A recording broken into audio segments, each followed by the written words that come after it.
Hey Niktana, I'm gonna be away for a little while, so I'm gonna be doing a few more videos, and wanted to get one last hope video out for either core or predecessor at this point, whatever they want to adopt. I should say this: if they want to adopt any of my ideas, go for it. I have plenty more, but there's a little, just a few ideas that I've been thinking of as of late, which are stuns, and I thought of a few ways to get around this. I used to play Soul Calibur 4 a lot, and they had stun shakes, so I figured to make it fair, like if you're over stunned, like say like you're stunned by like 2 or 3, you can get a little a mini game kind of thing where you shake your joystick left and right to shake out of it, and if you do it correctly, I would suggest making yourself CC immune for 1 second and cleansing. If not, then maybe a little like ring that goes in a clockwise rotation and then has a little core circle at one point, and if you stop it on, like say like use the attack button to stop it at perfect timing, then it does the same thing, like cleanses a stun and then makes you CC immune. Just something like that I think would be beneficial to like the stun problem, or just lessen how many people have stuns in general, or keep stun durations down to like 1 to 2 seconds, like tops, and don't give stun cards or anything that does that. That just keep the really hardcore CCs to the characters.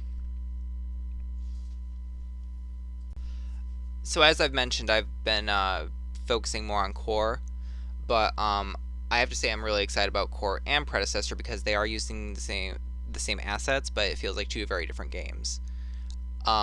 These are some chord ideas I had. Again, if they want, they can adopt these or be inspired or create similar stuff. That from what I'm saying, I just hope I can help, and I'm just trying to show my support and keep the hype going. If you want more information about these games, I think of these 4 MOBAs as Life After Paragon projects, because Core and Predecessor are using the Paragon assets, but then there's Project Phoenix Rising and Ethereal that are more or less inspired from the death of Paragon. But I watch For the Minions that covers all 4 of those MOBAs. I was getting my core information because I was and still am more focused on core from Mandymel, Mangoose, and Sylphin. But if you want more information about all 4 of those MOBAs, watch For the Minions.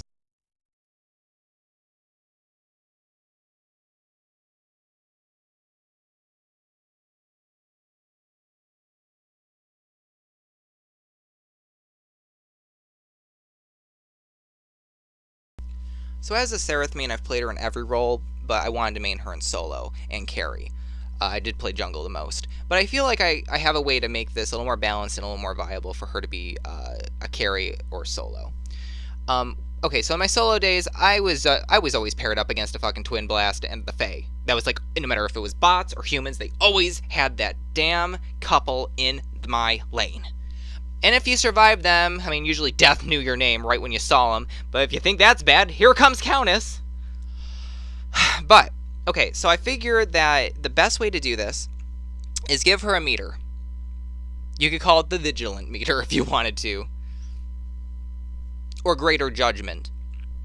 Or a Judgment Meter. Whatever you want to call it. So, it changes within combat or out of combat. So after 2 seconds of being in either, your meter changes. 2 seconds it starts filling, or after 2 seconds of being in combat, you gain 1 point towards the heresy meter. And out of combat, after 2 seconds, you start losing 3 points of the heresy meter every second. So it makes you want to build the heresy meter, and it's not like you could just keep it there after a hit and then going out of combat and then coming back in and so on and so forth. You have to work for heresy if you want to start doing it, because it makes you commit. Whether it be hit by minions, hitting enemies, as long as you're in combat. So by doing this, you'd have a meter of 10, and when you max it out, that's when you can enter heresy.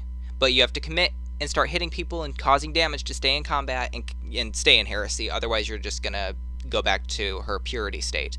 And I figured for purity state, this would help for her laning phase or just being a carry to help out your support that's probably doing the poking. Do it where she gets an HP aura. So you can increase the ratio or whatever you want to call it, the stats of the aura, by leveling up her alt that she no longer has. So all of the perks are from leveling up the alt.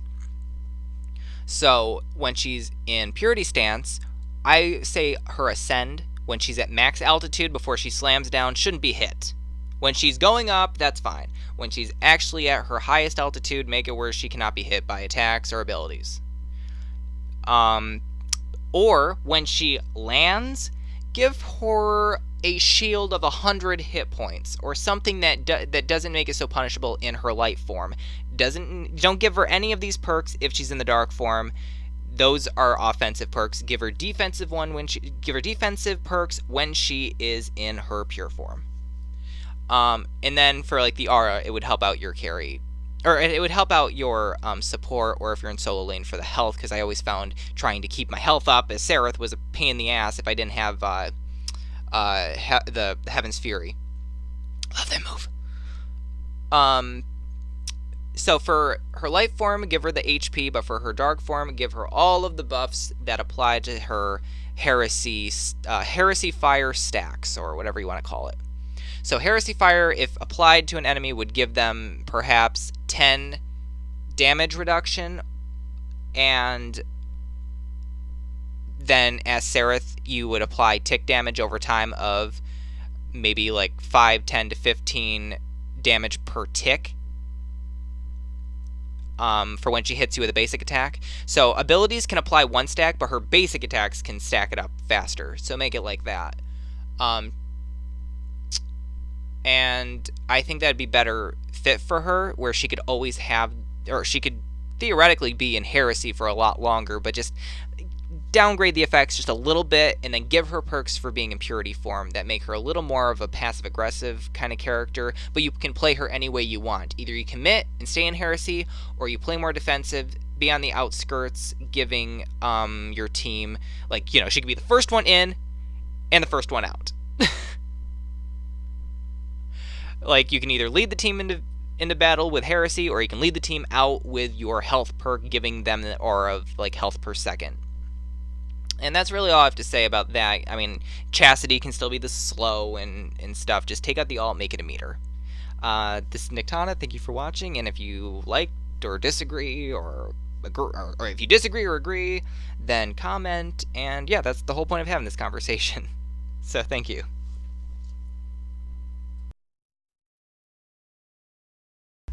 Being a Sareth main, I've played her in every role. I've even played her in support, which I thought was pretty fun with some of the cards like the Circlet and building her more armor, and because I had the slow and I could dive in and cause some trouble. And I usually was supported by either a Fae or someone was playing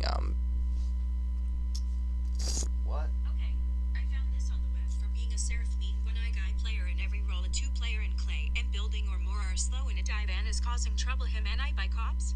Check it out. What? Did I even say Siri? Okay, I need to take Siri off. You'll need to unlock your iPhone first.